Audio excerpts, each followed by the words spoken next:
This is Dr. Darren Byler, and he's a PhD in sociocultural anthropology. Darren, great to have you on.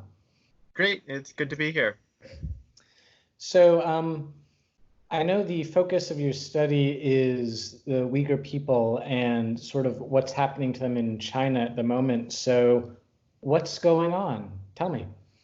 Sure. So the Uyghurs are a group of around 12 million Turkic Muslim people that live in northwest China.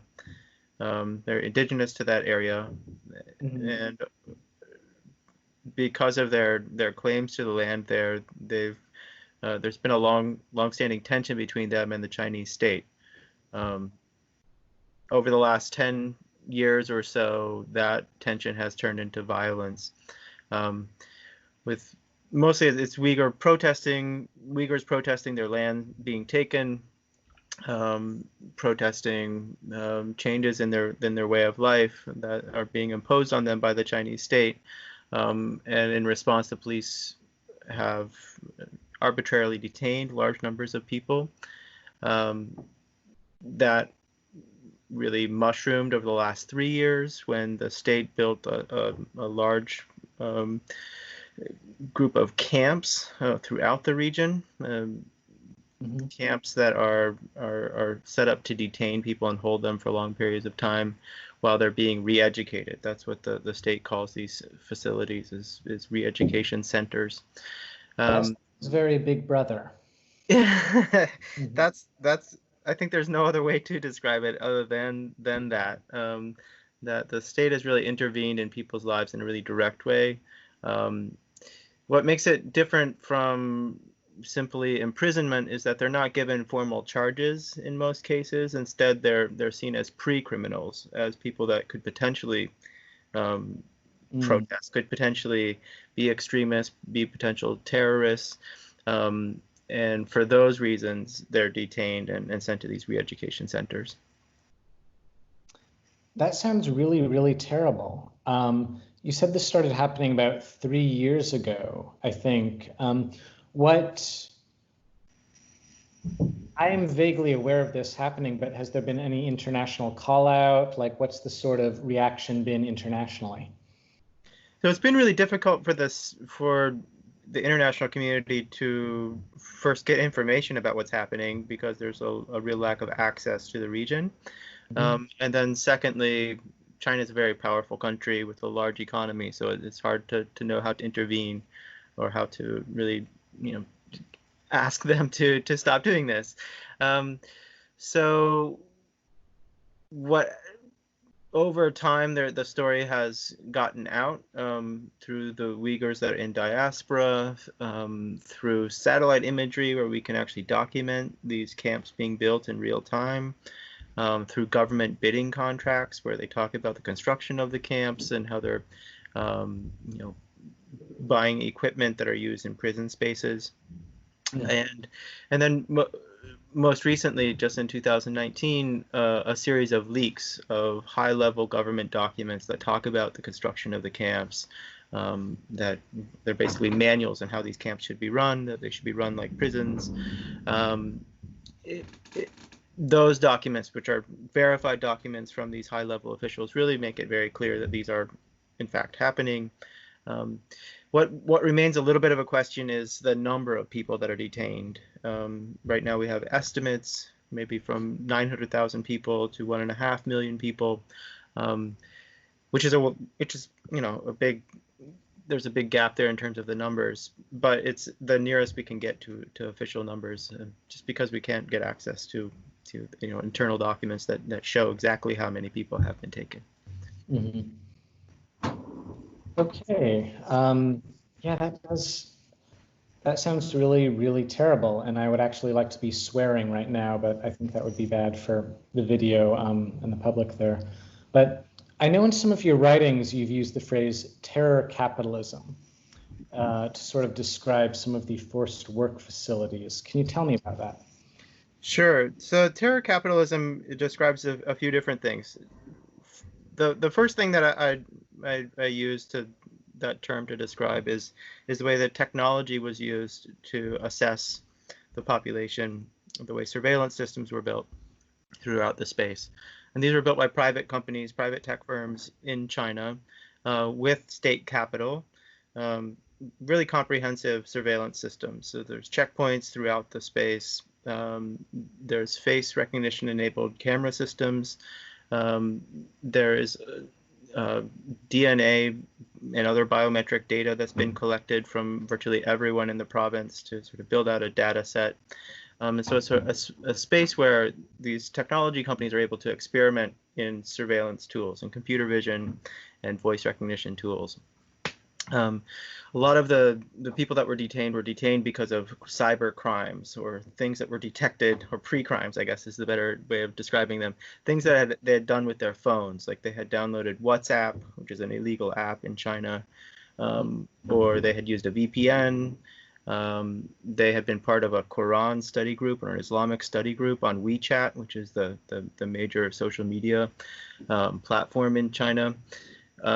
Even if they had done those things in years past, they were able to detect them with these surveillance tools. Mm-hmm. So that's the first thing that's been done in relation to terror capitalism, is this new security industrial complex that's been built through that. And the second thing that comes out of it is new forms of control or enclosure, where the people that are in the camps are at a certain point, in some cases at least, allowed to or forced to go from the camp space to a factory space. But even as they're going into that space, they're still being controlled because of the surveillance systems that are ubiquitous, the checkpoints that surround the factory spaces. And the threat of the camp is always there in the back of everyone's mind, that they could be sent back to the camp, or they could be sent to prison, because many are also sent to prison. So there's this dual aspect to it. One of them is a sort of something like surveillance capitalism, where data is being collected and used to develop new technology tools, predictive policing tools. And then the second thing is this forms of coercive labor that technology enables. Okay, and that coercive labor, do we have any idea what? Is this pointless busy work to crush the soul, or is this actual like financial work, or do we have any idea what's going on there? The coercive labor is mostly focused on textile and garment manufacturing. The Uyghur region in northwest China is home to around 84% of Chinese cotton production. So it's a real essential source of raw materials for the Chinese economy. And over the last 3 or 4 years, the Chinese state has begun a process of moving textile garment manufacturing jobs from eastern China, which is the sort of industrial heartland of China's industry, moving it from there to the Uyghur region. Jobs are also going other places. They're going to Bangladesh. They're going to Vietnam. Something that's part of what's driving this is that the cost of labor is rising in eastern China, because the cost of living is rising there. And so they're industrialists, people that are running these factories, are looking for cheaper sources of labor. The Uyghur space is now providing some of that. The goal from the government's policy, the policy statements that they put out, is that they want to move over 1 million jobs in textile manufacturing to Uyghur majority areas by 2023. That's still just only 10% or so of textile manufacturing in China, but it's a large percentage of it. So that's sort of the focus, and the Chinese state has said that the camps and the factories that are associated with them has now become a sort of carrier of the Uyghur region's economy. So it's a way of making this system sort of sustainable, I think, long term. They see it as a kind of win-win situation where they're both controlling the Muslim Uyghur problem. And at the same time, that problem should be held up in scare quotes.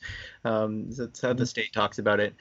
But at the same time, they're training them how to be productive members of society, how to be workers, industrial workers. So it's a proletarianization of the population, whether they like it or not. Exactly. So it's not a true proletariat in the sense that they can't choose these jobs. They're assigned these jobs. They can't negotiate wages. Wage garnishment is widespread, based on the interviews I've done with former coerced workers. Mm-hmm. So in some cases, the factory managers will take wages and they'll say, because we're giving you housing and food and providing transportation on weekend visits, sometimes they're allowed to visit their families on the weekend. They said, we don't have to pay you a full salary. And they also sometimes talk about it as being an internship, because they're training the workers, and so they therefore don't need to pay them a full salary. Mm-hmm. Oh, that's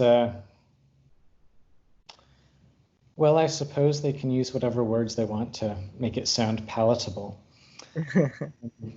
So in one of your articles, you actually used a very interesting Chinese phrase, 意识形态病毒, ideological viruses, and sort of the spread, and that was one of the rationales given.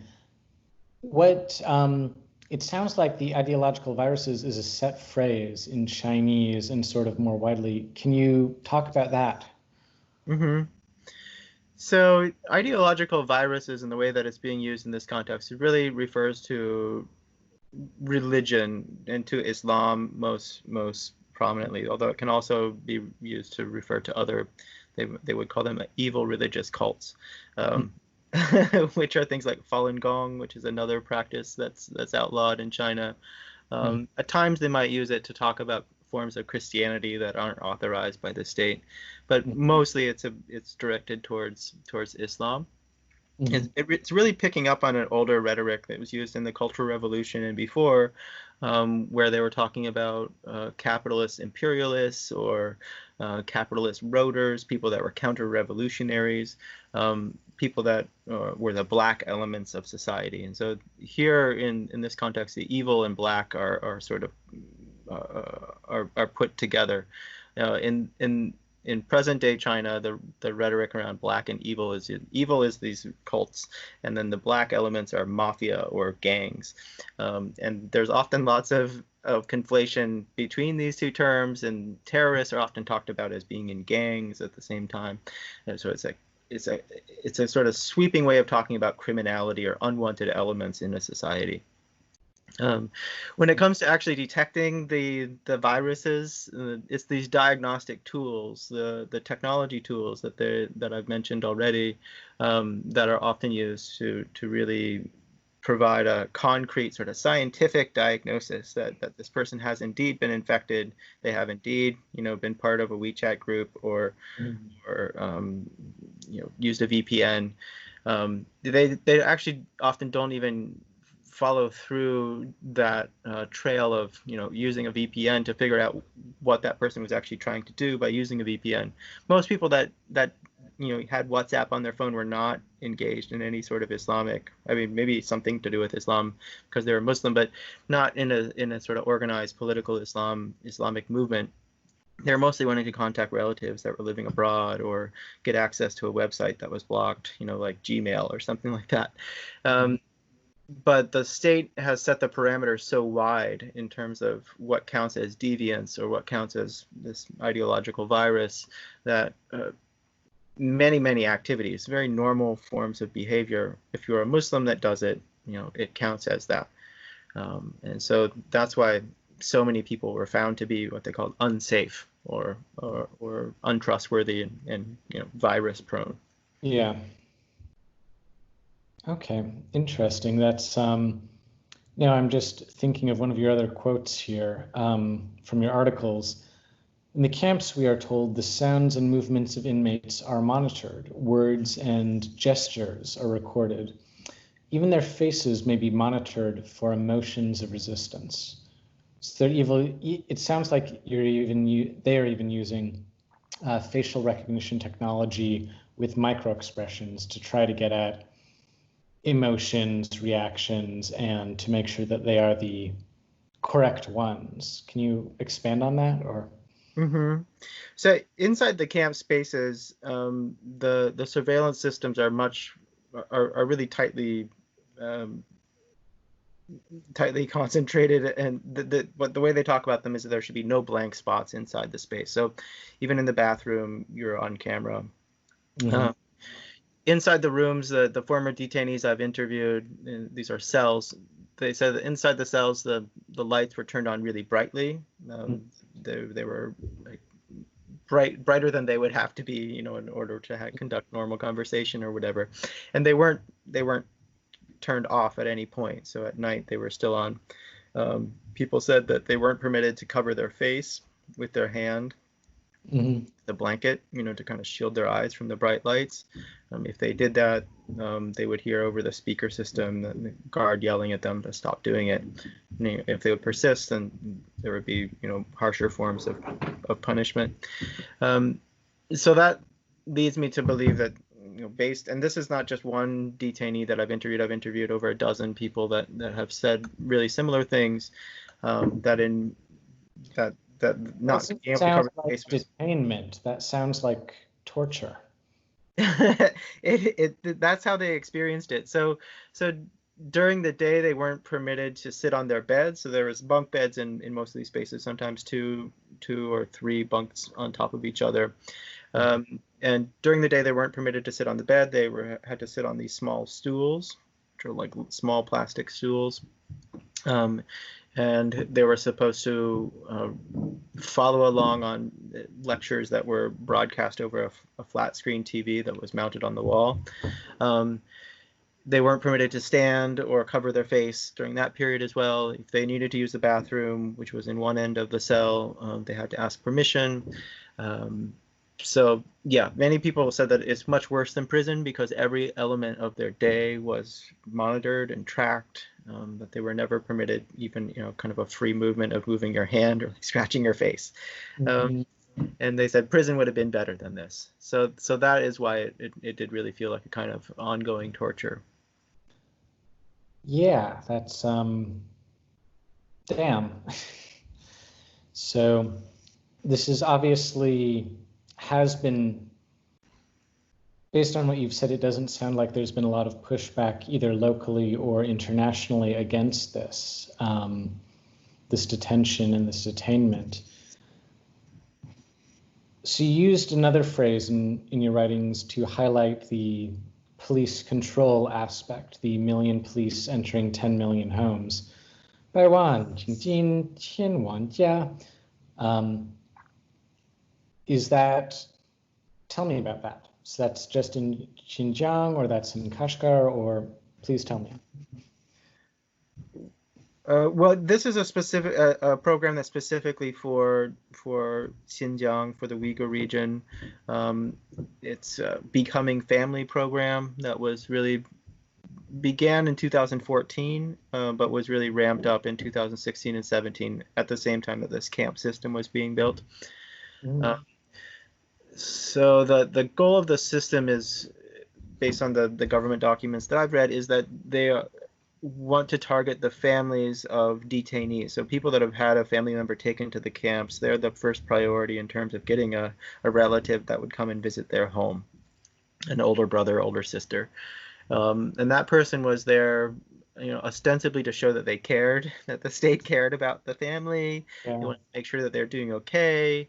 They would bring them gifts, like a monetary gift, or sometimes rice, or civilizing objects like tables or electric, like you know, water heaters and things like that. Things that they thought that, you know, would make the Uyghur family's life better in some way, but also more modern or more Chinese. They, of course, were not only providing gifts, though, and the Uyghurs that were hosting them understood it, that they were being monitored by this family or the visitors. There was often some testing that happened, so they would bring alcohol with them and ask the people to drink with them, which is, you know, against Islamic faith. Over some of the spring holidays or other festivals, they would bring meat with them and ask them to make dumplings and eat it with them, not telling them what that meat was, and kind of just to sort of see if the people would ask, is this pork or not, because again, that's against Islamic faith. They brought candy with them, or the manuals that they used advised them to bring candy and to give that to the children. They said you should try to get the children alone and then ask some more specific questions about their parents, and about conditions in the family, because they said that the children will tell the truth, especially if you become their friend. And so there was like an explicit sort of push to sort of use the children against their parents, which is something that's already been going on in the schools for a long time in terms of monitoring families. So it's a really invasive practice. Typically, the relative stayed in the home for around a week, or sometimes shorter periods of time, 2 or 3 days. Oftentimes, there was a mandate to visit at least once a month. So these regular visits, and each time they would write a report about that visit, and that would go into the person's record, into this huge database that is being used as a way of monitoring the population. So that is one way of controlling a population, with relatives and massive surveillance, both high-tech and local. How has the recent COVID-19 outbreak impacted the Uyghurs, specifically? I hear a lot about Wuhan, but, So Xinjiang, the Uyghur region, was locked down very quickly after the outbreak. It was one of I think the third place outside of Wuhan to have a full lockdown be implemented. One Han person from the region that I interviewed recently told me that because they have so many police to control the terrorists, that's how people talk about the Uyghurs, it was very easy for them to mobilize them in response to the Wuhan, to the outbreak that was coming from Wuhan. So they lock people down very quickly. Also, the forms of control and fear that are already there make it really easy to implement these sorts of things. It's hard to know what effect it had beyond that, just because it's really hard to get access to the region. From what the government has said, only around 70 or so people died from the virus in the region, which is a low number for China. But it's not, we don't know how accurate those numbers are, how closely they reflect reality. Another thing that happened was that Uyghurs very soon after, or even during the outbreak, were sent to Wuhan to work as volunteers, Uyghurs and Kazakhs, medical workers. And then after the outbreak, or when it began to sort of lessen, many Uyghurs were sent to work in factories. I mean, they were already being sent to work in factories before, but there was an acceleration of factory labor, and most of the factory work, at least initially, was centered around like manufacturing protective equipment for medical workers. But then it seemed to be just more widespread. Like they started to send Uyghurs to Hebei, to the Wuhan area, where it seemed as though there was just a lack of workers, either because they were sick or afraid to come back to work. And so the Uyghurs, it seems, are being used as sort of replacement laborers for people that are missing. It's hard to say exactly what the scale is, and kind of what all the factors are in terms of why this is happening. But it's something that we're beginning to observe. Okay, thank you. That's it's interesting because, at least the way I personally see COVID-19 being implemented in both the States and around the world, there's a genuine threat that is the virus, and we're also giving governments everywhere a blueprint for totalitarian control. And I would not be so naive as to think that no one else sees that as well, particularly on the governmental side. So when did you get interested in the Uyghurs and actually start studying what was going on over there? Well, it's been a long time. I started going to this region back in 2003 when I was an undergraduate student. I was studying Chinese and photography. My major was photography or photojournalism, and I had an opportunity to go to Asia on an internship, and I wanted to kind of see all of China while I was there. So I went to each corner, went to Tibet, went to Xinjiang, and was really taken by the people I found there, the Uyghurs. As a photographer, the sort of the landscapes of the region, the urban spaces that are built in traditional Uyghur style, which are courtyard houses sort of built on top of each other in narrow alleyways, and a really vibrant street life. It was just a really remarkable space to photograph and to spend time in. But I could also see at the same time that it was quickly changing because there was new development that was happening at the time. It was part of what the administration in China at that time called the Open Up the West campaign. And so they're developing infrastructure, primarily roads and pipelines, electrical grids, all those things. Most of what they're interested in is getting access to the natural resources of the region, oil and gas, and then also building out large-scale industrial agriculture centered on cotton and tomatoes. So I could see, I mean, I didn't see it initially during that first trip, but as I went again several years later, I could see lots of changes, and I could see that the society that I had, really been taken with was beginning to be affected in really remarkable ways. And so I thought it would be an interesting space to study just because I could see it changing so quickly. I didn't realize at the time that it would become so politically fraught. I didn't anticipate that there would be camps for people. But I was always interested in sort of the infrastructure and the technological elements of the space. And so as the technology systems got more and more advanced, as people got online, I began to really observe that. And that became the central focus of my research, was how technology was shaping people's lives. Now, it's interesting how technology is shaping all of our lives, but particularly how it's being used for nefarious purposes. So Right. you were first like doing your initial photojournalism like in the late thousands, or just trying to get a time period in there?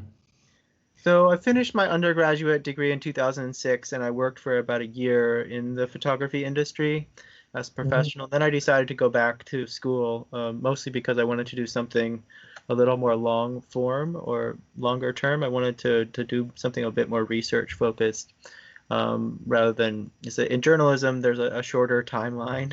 You often have a deadline that you're working towards, and then you move on very quickly to the next topic, next subject. And I wanted to spend more time with a community, and really use their knowledge to shape a project. And I found that really was pushing me towards anthropology, where you're able to do sort of long-term field work, where you learn the languages and sort of learn the deeper histories of the people that you're spending time with. And so that's how I ended up going back to school and pursuing a PhD. And so, but it took several years until I got there. So it's been a long process to get to the point that I'm at now. Well, cool. You've obviously been working on this a long time and have a wealth of knowledge. I'm curious because I know there are other non-Han Chinese ethnic groups like the Hakka in China. How is what is happening to the Uyghurs similar or dissimilar to other sort of ethnic groups like those in Tibet, the Hakka, etc.? What's going on with them? There's actually 56 ethnic groups that have been identified by the Chinese state as having a distinct and recognized status. The Han is, of course, the largest group, 1.3 or so billion people. And then there's a whole range of smaller groups. Most of the smaller ethnic groups or minority groups have, to a certain extent, assimilated into the Chinese body politic. They've learned Chinese, or Chinese has become their first and only language. Many of them can pass as Han, despite their ethnic difference, especially people that are living in southwest China or in southern China. It's the groups that are in the northwest and north that are seen as what in Chinese discourse is called as the hard minorities rather than the soft ones, because they speak a different language as their first language. They look different from Han people, and they can't pass as Han even if they learn Chinese. And they have a territorial claim to a homeland. So the Mongolian people from Inner Mongolia, the Mongols, are one of those groups. Then there's the Tibetans, which are south from the Uyghurs, that also have a similar sort of claim to land. Then there's the Uyghurs and Kazakhs, and then smaller Turkic Muslim groups like Kyrgyz and Uzbeks and Tatars, and then a very small Tajik group. So all of those groups have claims to land. Like, this is their historical homelands, their native homelands, they're indigenous to that place, and they feel very attached to it. It's a language and sort of racial phenotypes, the issues of racialization in China, and that attachment to land that makes them seen as quite different and hard to assimilate.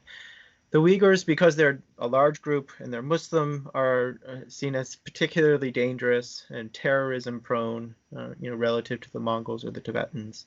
But at the same time, there is another ethnic group that are Muslim, the Hui, another group that is quite large, around 10 million people, and they're not seen as a major threat to the state in the same way. That, I think, is because they don't have a territorial claim, and also because they can pass as Han, they speak Chinese. Mm-hmm. So the ethnic difference is not as visually distinct or, readily apparent. Right.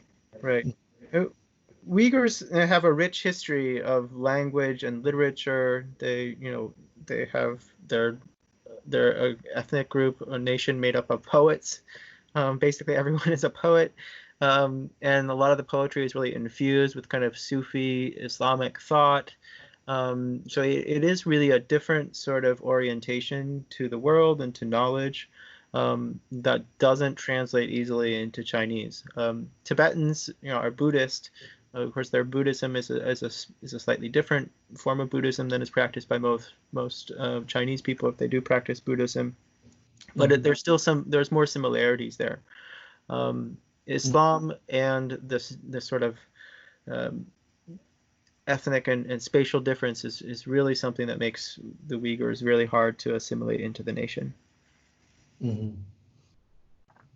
So I guess, where do you see this going? I mean, none of us know the future, but where do you see this progressing in the near future? Right. Well, what's happened with the camp system is that it has produced forms of family separation that are really endemic throughout Uyghur society. So children have been separated from their parents, especially those that have been taken to the camps. Children become wards of the state and are being raised in sort of state-run residential schools or orphanages. Other children are being sent to boarding schools. So the boarding school system has now become, and it's another form of residential schools, has become widespread throughout the region. So even though parents that aren't being sent to camps and maybe aren't even being sent to work in factories, are still being separated from their children for long periods of time. Children are being sent to these boarding schools, sometimes for 2 or 3 weeks at a time, before they're able to have a weekend visit with their parents. Mm-hmm. And so what that's doing is it's producing a real separation in terms of how these children are being inculcated or enculturated into society. Because in the school system, since 2017, Uyghur language has been outlawed for the most part, especially from maybe the first 2 or 3 years of elementary school. There's still some Uyghur because the children simply don't understand Chinese. But as you move into middle school, it's all in Chinese, which means that there's a really marked difference between the parents' knowledge system and the children. And in the school system, Uyghur children are being taught that Uyghurness or Uyghur culture is something that they should not be attached to, that it's something that is backward, that is not as civilized as Han culture, where they don't say Han culture anymore, they say Zhonghua Minzu, which is like a Chinese national culture. And so there's a feeling, I think, that these children take on of feeling as though their Uyghurness is a sign of lack, of being less than Han. And so they aspire more to be Han, to fit in with the Chinese society, and they see their parents as not having authority over them, as being ignorant, as being backward and Muslim. And so that's I think where the future of this is at, is that the next generation of Uyghurs are going to be raised in a way that distances them from their ethnic background.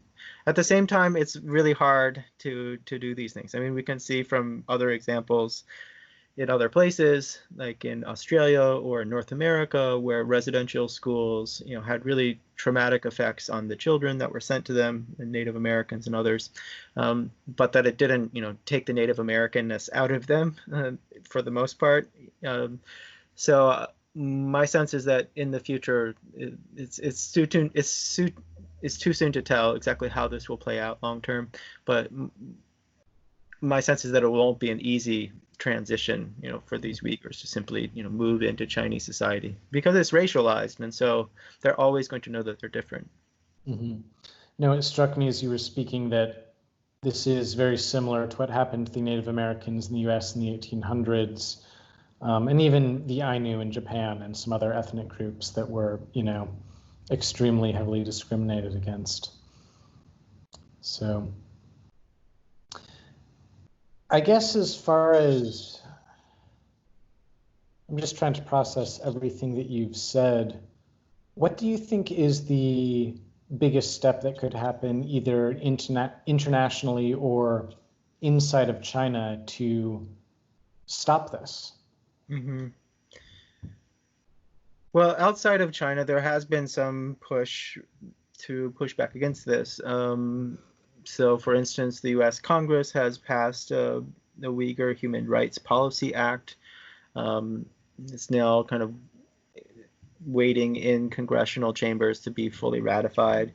That places sanctions on some of the key figures that are involved in the camp system, the key political leaders, and the technology firms, some of them that are responsible for the surveillance systems. So that's one thing. It will have some effect. They're going to place Magnitsky-style sanctions on these entities, which means that they won't be able to travel, that assets could be seized if they're abroad. And that U.S. companies won't be able to buy and sell with these tech firms. One of the major issues, though, is that it's in China and in many places in the world is seen as tied to the larger trade war between the U.S. and China. And so it's seen in many cases as simply another sort of ploy or bargaining tool, rather than something that's actually addressing a really major human rights crisis, what some people call a crime against humanity. So there's kind of limited outcomes that will come out of that, and it'll have some effect in terms of the values of those tech firms. I think their stock is going to fall or has fallen already, and so there's some cost there. But I don't know that it will actually bring about the result that we're looking for. It's more of a symbolic effort. In China itself, there's not a lot of pushback against this at all. Most people outside of the Uyghur region see it as a sign of Chinese strength, that the government is standing up for them and taking care of this Uyghur problem that they've been afraid of, sort of in the abstract sense, for a long time. And so they see this as, China exerting its strength and using technological prowess to do it. And so it's something that people are proud of. In many cases. Oftentimes they don't understand what this camp system looks like, how it's affected these families, how it's been so widespread and targeted so many people who really aren't a threat to society in any way. And that's because the Chinese state controls knowledge production. It controls the media in the space, and so there's really no space for dissent, for actual truth telling about what's happening. So that makes it hard to actually get a groundswell of support in China to push back against this. Inside the Uyghur region itself, where there's a significant Han presence, people that have lived there for a significant period of time, just several million people, that have been there for just two generations or more, those Han people often see this as something that's quite horrific, that's being done to their Uyghur neighbors, and they're very fearful that it will, in the end, result in more violence, because if people are released and the surveillance system begins to fail, they think that many people now have been so traumatized and radicalized through their experience in the camps that they feel hopeless and are willing to lash out. So those are some of the dynamics that are in play, but in general, it's not hopeful that the Chinese public will stand up against this. There's one other avenue of sort of pushback, which is sort of a grassroots movement that among mostly college students and others in Europe and America or North America, that would focus on a boycott campaign of the companies that are benefiting from the forced labor, and there might be more ways of building coalitions. It's so fraught though because of the current U.S.-China relation. So many people on the left are not interested in protesting against China because that's seen as supporting the Trump administration. And so it gets really complicated really fast. But that might be one avenue of pushing back, because there are Chinese students, international students, who, as they become aware of what's happening back in China to Uyghurs and others, they want to do something, but they also feel quite limited in what they can do because their families can be affected by them. There's a huge cost to political action for Chinese people. Yeah, no, because the family is back there and the Chinese state has such a monopoly on the media, information, and anything else there. So, yeah, exactly. A definite point. So I do have a question, a slight digression, which is of my personal interest. And if you don't know anything about this, please tell me. I've practiced East Asian martial practices from Japan and China for a good chunk of my life at this point. And I know that the Mongols have wrestling that they have kept from their history. I was just wondering if the Uyghurs have any traditional historical fighting arts, and if so, how those are surviving. I realize this is a total digression from the political elements. Well, it is and it isn't. So Uyghur men are generally seen in China as quite fearsome and are feared by people as dangerous. So Uyghur men in particular are seen as they're the ones that are the most violent. They're the ones that are potentially terrorists and stuff like that. So I mean, one of the things that is part of the parameters of the technology system is, does the person have facial hair or not? And that's associated with Islamic practice. So even having a mustache is a potential sign of this guy is has a real masculine presence to him. So there is that element to it, and they do have martial arts. They do in the villages during festival time. They do wrestling, which is very, very similar to the Mongol style wrestling. It's probably actually came from the Mongols, although Uyghurs might say that the Mongols learned it from Uyghurs. I don't know, but it's very similar. I think actually, that one depends on who you ask. So traditionally Uyghur men would wear robes and they had belts as part of their robe ensemble, and so the wrestling is actually associated with that belt. So you grab the person by the belt and try to throw them down using your hold on the belt. I don't know if that's quite similar to Mongol style or not, But that's one thing that they've done in the past, and I don't know if they continue to do it. I think it's likely not, because simply gathering as a group is now something that's outlawed unless it's permitted by the state or authorized by the state, mandated by the state. Mm-hmm. So even weddings have to be officiated by a government official and have to be attended by government officials. They often sing the national anthem at the beginning of the wedding. So it's politics is in every aspect of life. And I don't imagine that they're organizing like wrestling matches as part of political education. So I don't think that they're probably doing it at this point.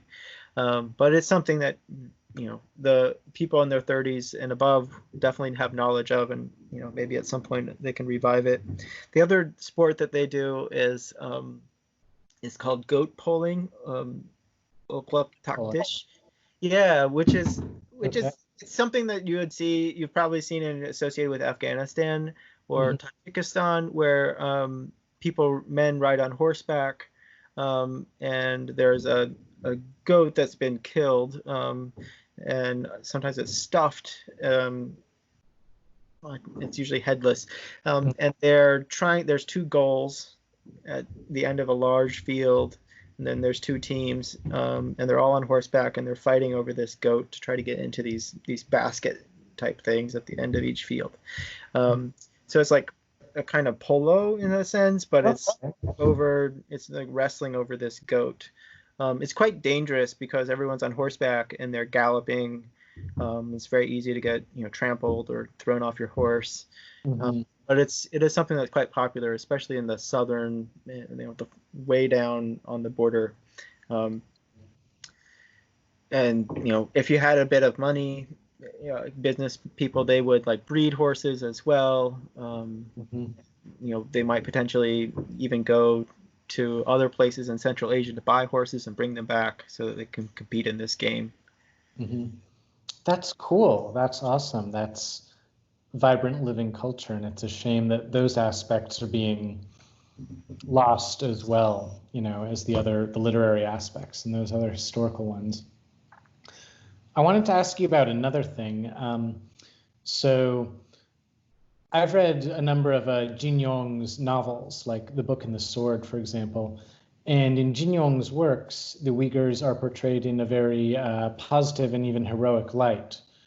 And I'm curious about how the positive fictional representations of the Uyghurs have impacted sort of greater Chinese society, if at all. Well, in certain periods in Chinese history, the Uyghurs did take on a positive role. Like during the Tang Dynasty, for instance, the Uyghurs were supportive of the regime. And during the Yuan Dynasty, they were supportive of the Mongols. During the Qing Dynasty, they were allied with the Manchus. And so in some histories, like they are portrayed positively because of their role in governance, and in sort of fighting off, other groups that were threatening the supremacy of the country or the empire. More recently, like in contemporary fiction, there's also some positive portrayals of Uyghurs, particularly in stuff published in the 1980s by an author named Wang Meng. Was sent to Western China, to Xinjiang, in the 1950s, late 50s, as a rightist. He was an intellectual who was seen as not, pro-revolution enough, and so he's sent there in exile. And while he's there for over 10 years during the Cultural Revolution, learned Uyghur. And so when he was finally rehabilitated after Mao died, he wrote a whole series of novels about his experiences there. And they portray Uyghurs in a very positive way, as people that are really warm-hearted, down to earth, and that have a really wicked sense of humor. All of those things, and he's really widely respected among Uyghurs because of his portrayal of them. Another person that's written about the Uyghur region in a positive way was a guy named Qīng, who was a poet, the father of Ai Weiwei. And he was also sent in exile to this region in the 50s and 60s, and he wrote a memoir or some memoiristic writing and poetry about the region that really portrayed it in a positive way. So there are those positive representations. I think since the 2000s, since 2001, when the rhetoric of terrorism entered China, prior to that, Uyghurs were not talked about as terrorists. They were talked about at times as separatists. But since that rhetoric, terrorism, and since fear of Islam really began to rise in association with that, Uyghurs have come to be portrayed more and more negatively. Mm. Part of it also has to do with Uyghurs not being given jobs in the new economy to a large extent. So a lot of the resource extraction industries and things like that, those jobs went to Han people. Uyghurs felt quite dispossessed or were dispossessed through those processes and began to migrate to other places. So if you've gone to other cities in China, you've probably run across Uyghurs, mostly in the food industry, and sort of in gray economy as well. So people that are in the informal economic sector. Uyghurs also became, people that sold drugs in other cities, and those are all reasons why Uyghurs were seen negatively as this group of people that are potentially dangerous, as potentially criminal. So in the end, I think the literary representations of Uyghurs as positive, those were overwhelmed by those other stereotypes. Yeah, no, you exclude them from normal jobs, and so they're pushed to do these gray economy or fringe jobs or dealing drugs, which then helps to perpetuate that negative stereotype. Right. Yeah, which is something you see playing out in many contexts. It's not unique to China. In many places, minorities, especially those that appear different in terms of their language or the racial phenotypes, black and brown people in the U.S., they are also pushed into those kinds of jobs. So one final question. I have heard, I do not have deep knowledge of, but I've heard of the social credit system that is basically coming to dominate China and not allowing freedom of travel. Given the Uyghurs' status as already being extremely tightly controlled, are they even part of this system, or are they part of it, and have they really, I have no idea how they fit into the social credit system that I've heard of. Can you help me with that? Well, I think there's nested forms of social credit throughout China and in the Uyghur region in particular. So in the Uyghur region, prior to being sent to the camps, as the camps were being built, everyone was assessed and placed into 3 categories. So people started out with 100 points. And then for each category that applied to them, they were deducted 10 points. And when they had 100 points, they were trustworthy. Then they moved into a normal category or untrustworthy. And so the categories that they used were, what is the person's ethnicity? Are they Uyghur? That was, if they were Uyghur, it was -10. Are they of military age, 15 to 55, -10? Are they underemployed? -10. So very quickly, most Uyghurs moved from the safe category to the normal category, because those 3 categories applied to many people. Then there was questions about religious practice. Do they have unauthorized religious knowledge? Do they pray regularly? Have they traveled to one of 26 Muslim majority countries? And then there was questions about their social network. Do they have family members living abroad? Do they have they overstayed a visa while traveling abroad? Do they have a passport? And then the last category was, do they teach their children at home, or have they taught their children at home? Meaning, did they teach their children about Islam or about Uyghur culture, Uyghur society at home? And so through that process, that's how they actually determined who should be sent to the camps. Oftentimes, it was the religious knowledge question that was used. They used the technology assessment tools to figure those questions out, because of course people knew what the right answers were to those questions. So they had to find some other way of proving it. So that's one kind of social credit system, is trustworthy, normal, or untrustworthy. But on top of that is another social credit system that applies to people more broadly, which is if you're in that normal or trustworthy category, then there's, other questions can be asked about, banking history and the kind of more normal forms of social credit. But there's an assessment of the population, a sort of census taking that is analogous or related to the social credit system rollout more generally. And one other really interesting thing that's come out of the coronavirus response in China is that just in the last month or so, the app WeChat, which is owned by Tencent, has developed a tool that is tracking people's health history, and it also places people in 3 categories of green, yellow, or red, which is also those were the colors used for safe or trustworthy, normal, and untrustworthy for the Uyghurs.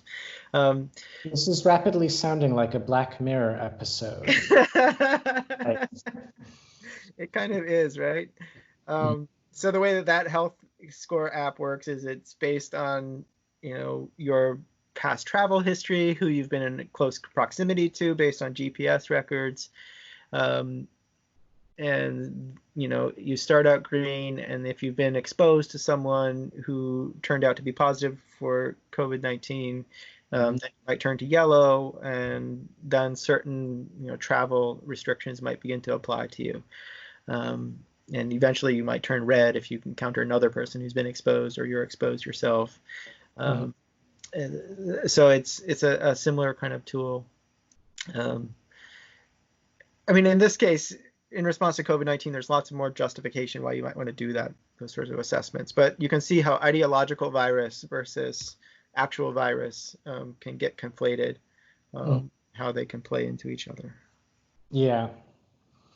So I've seen the phrase ethnic cleansing used in relation to the Uyghur situation. And obviously the culture is being destroyed. It's not clear to me how much this is about killing the Uyghurs to quote unquote solve the Uyghur problem versus just subjugating them and torturing them. So I'm curious if you would use the phrase ethnic cleansing and how, what these sort of overarching ideas towards the Uyghurs are there. So probably the term that could be used would be cultural genocide, where the social institutions, family structure, faith, language are being erased and replaced with something else. We haven't seen large-scale mass death, although camps often do tend towards that, even if it's not intended in initial stages. That's how it can end up. One of the positive outcomes of the media attention and government attention that's been paid towards this issue is that I think the Chinese government understands that they're being watched quite closely, and that if mass death does happen, it'll be hard to hide it, and that there will be an even higher moral cost to pay. And so I think that is a potential positive outcome of the media attention, is that we prevented some deaths. It appears as though the state is now beginning to disperse populations from the camps into the prison system, turning some camps into prisons themselves, like formal prisons. In other cases, sending people into these factories and things like that. So that's one direction that all of this is headed. In terms of, I think ethnic cleansing is probably too strong of a term, simply because there's not that death element. Even genocide itself, in most people's view, like when they hear that term, that means mass death to them as well. So I think it's useful to use those terms, but then explain the similarities and differences that are in play in this context. The camps that are being used are also different from concentration camps in some ways. Although it depends on your definition of concentration camp. So most people think, when they say concentration camp, they think of Germany, which were kind of death camps where people were actually sent to die. That's not what's happening here. Instead, people are being held for a long period of time, and watched really closely with these they're smart camps. They're these technology systems are watching them. And there's a goal of actually assimilating them into the population, which in Germany, like there was never an opportunity for Jews to, re-enter German society, or at least not, towards the end stages of that camp system. So I think talking about the similarities and differences between these other historical or things that happen in other spaces helped us shed some light on the specifics of what's going on in this context. But seeing those similarities, I think, help drive home the point of the kind of urgency of paying attention to this and considering actions in response to it. Mm-hmm. So are there any final thoughts you'd like to leave us with? So one thing I'd like to say, and when I talk about this, is that the many people in China are not fully aware of what's happening to the Uyghurs, and so this situation should not be used to promote new forms of xenophobia or racism towards Chinese people. That many Chinese people are also victims of the system. Yeah. They're being made ignorant by the knowledge system that's given to them. It's not that they're bad people. I love how you put that. They're being made ignorant by the knowledge system. It's a beautiful turn of phrase. Yeah. So we shouldn't necessarily blame Chinese people, and even if we don't see enough action from them, or we want people that have Chinese citizenship to respond more vocally, we have to understand the sort of costs of them doing that. It's not a simple decision, because it can affect their entire social network, their families, and so political action is not the same for everyone, which is one of the reasons why there's I think a greater responsibility for people that do live in a free society, or sort of relatively free society, to speak more vocally and to care about these people that might seem far away from us, but that are facing this really immense human crisis. So it's something that all of us should care about. Mm-hmm. I totally agree. Dr. Byler, thank you so much for your time. I really appreciate it. It was an honor to be here. Thank you.